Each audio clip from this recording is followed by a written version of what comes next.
We need to get out of the way of thinking which says, do good, get good, do bad, get bad. Because it just doesn't work like that. And yet I fear that we often slip into those kind of thoughts. If you're not sure, just read the book of Job. There's the clearest example there that isn't the case. However, in the Old Testament, when God's people were a nation, when they had a land and borders, a king, an army, well, on that large scale, we do often see the pattern repeated, that when the people were stiff-necked and they sinned, then that led to God's judgment upon them. The judgment that often took the form of nations around them rising up and defeating them.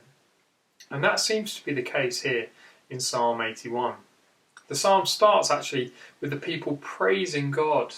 They're really rejoicing. And then there's a big shift though in verse 6 when God speaks. It starts quite positively. He recounts setting the people free from bondage in Egypt. But we get to the first sign of trouble in verse 8, where he says, "Hear me, my people, and I will warn you. If only you would listen to me, Israel." Uh-oh. And then he makes it clear that they haven't been doing that in verse 11. "But my people would not listen to me.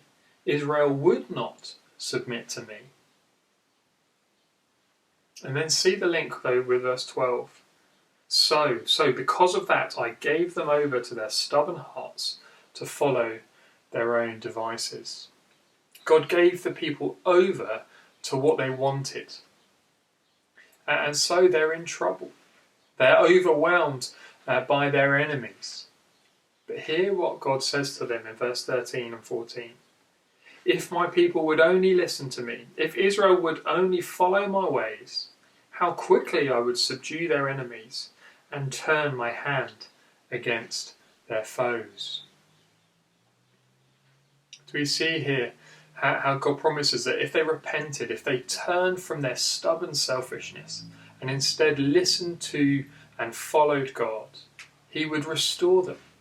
And what a wonderful poetic picture is painted in the final line, where God says, "With honey from the rock I would satisfy you." As I started, this is far more nuanced than just do good, do bad, get bad. But sin does have real consequences. And on the other side, listening to and living for God is the path to a clear conscience, an unbroken relationship with Him, and in fact just living life as it should be lived. I wonder if there are not some spiritual blessings that we're not enjoying fully because we're not listening to Him.